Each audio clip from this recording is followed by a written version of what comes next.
शरीरं स्वरूपं तथा वा कलत्रं यशश्चारुचित्रं धनं मेरुतुल्यम् मनश्चेन लग्नं गुरोरङ्घ्रिपत्ने ततः किं ततः किं ततः किं ततः किम्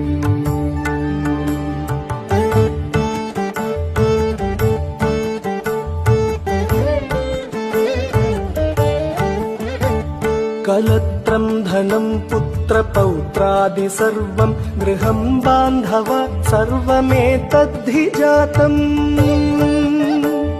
मनश्चेन्न लग्नं गुरोरङ्घ्रिपत्नी ततः किं ततः किं ततः किं ततः किम्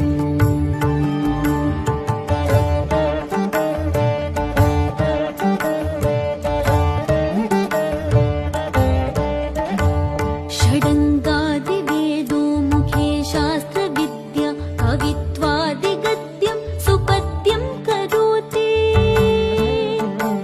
मनश्चेन लग्नं गुरोरङ्घ्रिपत्ने ततः किं ततः किं ततः किं ततः किम्